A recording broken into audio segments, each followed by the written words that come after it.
ago, but I keep thinking back to talking to Mike the other day, and he's so right. When you look back, I do the same thing that he did when he goes through the website and sees all the stories that were like big deals for a week or 10 days, and then now you can't even realize that was in the same season. I do the same thing when I go back through and see the recaps of the shows that we did and realize the things that we were talking about, and and just how something is a 3-alarm fire, and 3 weeks later it's like, oh yeah, that happened too. Just because there's so much the day-to-day of everything, it just keeps moving, man. So you got to keep moving with it. So we'll see. Indians here have their destiny in their own hands as far as I'm concerned. I'm not that concerned about having teams in front of you to leapfrog, because everybody is sitting here bunched up, as we talked about before. Nobody reaching out and grabbing that wild card opportunity. Everybody continuing to go up. And I mean, you look at the teams in front of the Indians, which right now you've got Oakland, Seattle, Detroit, New York, Toronto. Well, Oakland and the Angels are tied there. They're in a dead heat tie. So whichever team doesn't win would be the team with the leading wild card. Here, we're looking at the second wild card slot. But you look at the teams in between, and you got Detroit, which is a half game back. Yankees 3.5, Toronto 4, then the Indians at 5. Both of those teams, last 10, 4-6, 5-5, 3-7. Indians sitting here, as we said, they've won 5 of their last 7. That's kept them in it. But all of these other teams refusing to distance themselves from the Indians, and that's the opportunity that's left them in it. And the schedule gives them the shot at it. We'll see.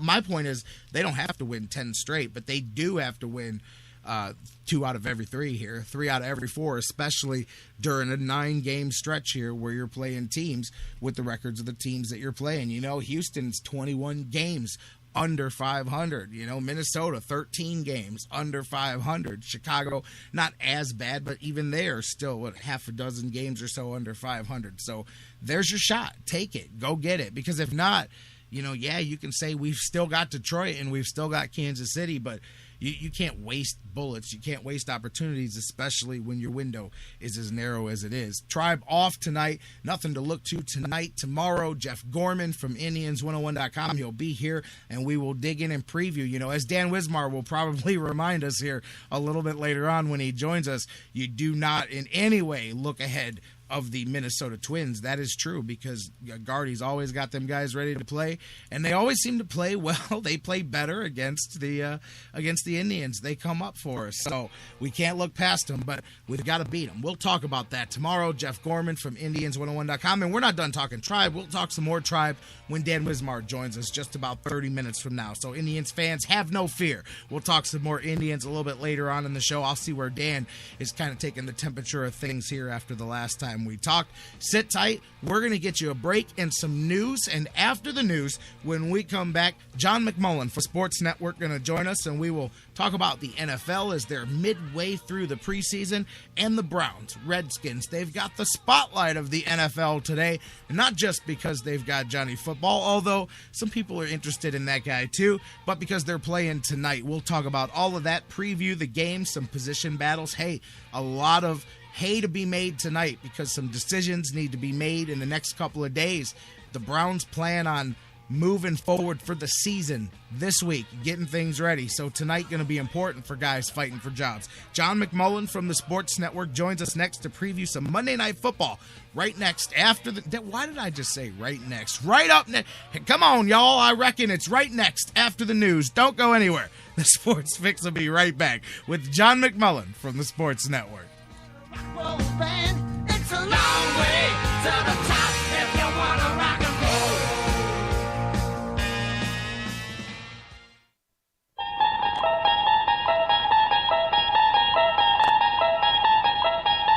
You unlock this door with the key of imagination. Beyond it is another dimension. A dimension of sound. A dimension of mind. You're moving into a land of both shadow and substance, of things and ideas. You've just crossed over into... The Sports Fix. We'll be right back. Before we go to the break, guys, I want to talk to you just a second about our friends at GV Art and Design. Baseball's here once again. Cleveland, of course, excited, and GV Artwork teaming up with the Indians, and they're both going to knock it out of the park this season. And listen to some of the new designs they've got for Cleveland baseball fans everywhere. They've dug out an old classic, and they're bringing the heat with the new Wild Thing, Give 'em the Heater Ricky design. GV Artwork is teaming up with Cleveland fan favorite Michael Brantley and created a custom Dr. Smooth t-shirt. Plus, don't forget, they've got the Cleveland That I glove collection, new tribal and Cleveland That I love designs for women, and so much more. You can get GV Artwork designs on the website, gvartwork.com. And don't forget to use the sales code FIX10. That's FIX10, and you'll save 10% on your purchase. Or you can check out their new store in Lakewood on Detroit Avenue. Check them out in the Indians team shops and so much more. Cleveland That we all love, GV Art and Design. It's not just a shirt, it's a statement. It's an addiction. The Sports Fix. We'll be right back.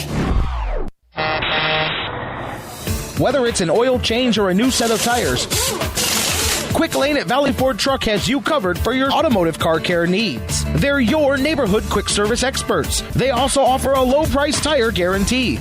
Choose from 13 brands, and if you find the same tires at a lower price within 30 days, Quick Lane at Valley Ford will refund the difference. They're open late Monday through Thursday until 9 p.m. and open early Saturday so you can check it off your to-do list and get on with your day.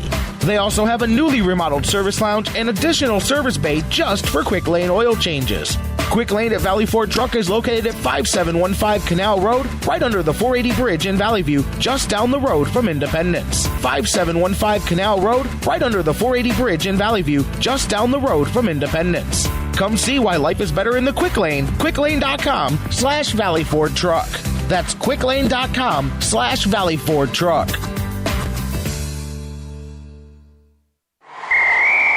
Football season is party season at Harry Buffalo North Olmsted. Everyone wins at Harry Buffalo.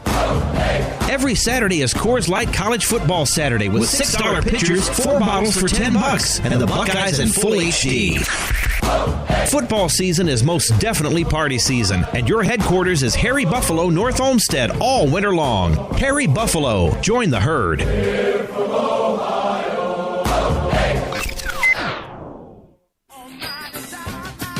Business owners and professionals, do you want to take your business, your product, your team, your event to the next level? You want to advertise right here with the Sports Fix. Our listeners are among the most loyal listeners, terrestrial or internet. The Sports Fix universe is not only the radio show, but tens of thousands of fans on Facebook and Twitter. Email me, Jerry Myers, thesportsfix@AOL.com. That's thesportsfix@AOL.com. And let me help you swing for the fences and hit it out of the park right here on the Sports Fix. Portions of the Sports Fix brought to you by Signs and Ship, the official printing source of the Sports Fix. Locations in Ohio, Pennsylvania, Virginia, and Florida. Find out more at signsandship.com. News break. I'm Christine Lisi. Breaking news. Defending champ Rafael Nadal has withdrawn from next week's U.S. Open because of a wrist injury. Just the 4th time in the Open era, the reigning U.S. Open men's champ is not in the field. Browns quarterbacks Brian Hoyer and Johnny Manziel have one last chance to make their cases to start in the season opener on Monday Night Football, 8 Eastern on ESPN. Coach Mike Patton has said they'll announce tomorrow who will get the call against the Steelers. Even if it's Hoyer September 7th, Manziel will take over at some point this fall, believes ESPN's Tom Jackson. Whether it is week 1, week 3, week 5, week 7, there's nobody within the organization, including Brian Hoyer, who doesn't know that eventually Johnny Manziel is going to be the quarterback of the Cleveland Browns. Our Tom Jackson. Saints quarterback Drew Brees said he plans to make his preseason debut on Saturday. Brees has been hampered by an oblique injury at camp. Neymar has been cleared to play for Barcelona by the team's doctors after recovering from a broken vertebra in his back that was suffered during the World Cup.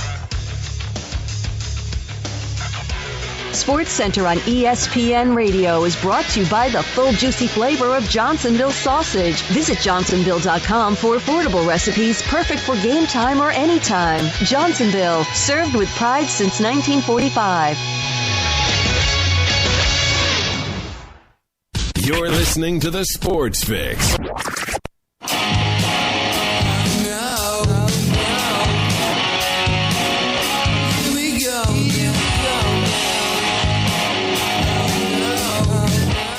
Welcome back to the Sports Fix live across the Sports Fix Radio Network. J-Rock back with you. Jerry Myers rolling on with the show. Thanks to you guys for being with us. As always, a good time being had, hopefully, or you wouldn't still be here. Going to make it even more fun in just a moment.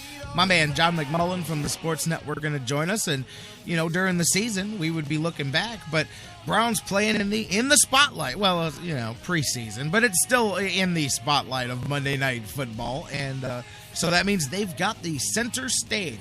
Convenient how that works out for the NFL schedule makers. And unfortunately, the promos that are running don't exactly match the storyline of the game, but that's okay. We know, we've joked about this already here. Brian Hoyer even was asked about that over the weekend. He's like, I don't watch, so I don't know. I don't watch that channel. I don't know what you're talking about. I don't care what they say. All I care about is what the coach says. Hey, it's not like Manziel's not going to play tonight, but it's just funny to see those commercials there. And real quick, before I go to the phones and I pull up John McMullen, you guys can keep the conversation going on Facebook and Twitter and email, facebook.com/thesportsfix. Tweet with us at the SportsFix CLE. You can email us, thesportsfix@AOL.com.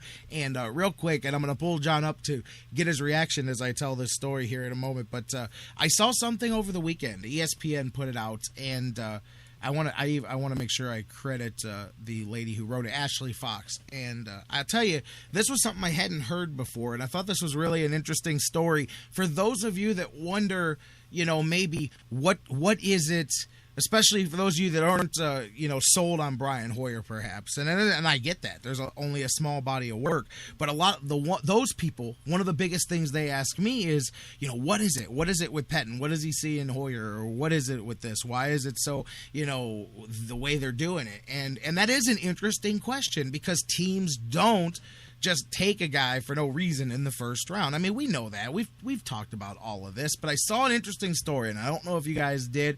I will post this on our Facebook page here a little bit later on after the show for you guys, but it went back to, remember, Brian Hoyer had his knee torn up playing against the Bills last year. So that was where Mike Pettine had stopped as the defensive coordinator. So he actually, and it came out that it wasn't until months later that Brian Hoyer actually read it. But when he was injured, Mike Pettine wrote a letter to Brian Hoyer, you know, expressing his, you know, apologies for not apologies, but, you know, condolences for the injury and how hard he worked. But that's not where I'm going with this. It was something inside of that I found. I said that points exactly to what Mike Pettine's thing is with wanting to see what he's got in Brian Hoyer. He mentioned how, and then he was asked about this in the article on ESPN, how he had prepared his team and had to do study on Hoyer, and it was his first real chance to do that because Hoyer had not really been a starter. He didn't have there wasn't a lot of film on him or anything like that, and he brought out that he noticed, you know, things about Hoyer, and he said him and his team looked at each other and said, hey, this guy's legit. This guy can go out here and play. And so he talked about not just that he felt bad that the guy was injured. What I pulled from it was that he talked about the respect that he gained for him while preparing to stop him as a quarterback. And then so that to me has a lot of a different, forget the sentimental side of feeling bad that the guy got hurt.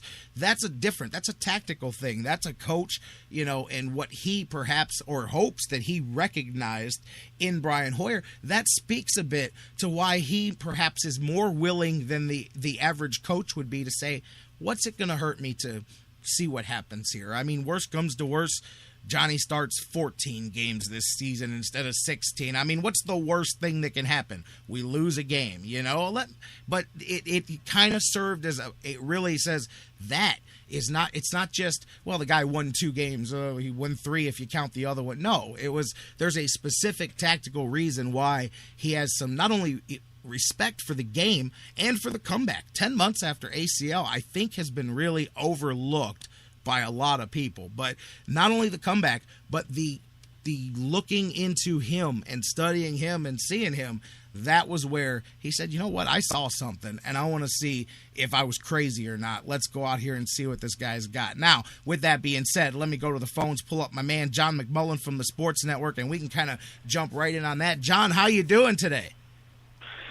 Doing well, Jerry. Thanks for having me. Thanks for being here. And I mean, you heard the story I just told. I don't know if you got a chance to see that article on on ESPN's website, one of their training camp articles. But did you, by the chance, get a chance to read that? I did not, but Ashley's a Philadelphia girl, so there you go. I encourage people to read her stuff in general. But yeah, I mean, I've seen the Hoyer Manziel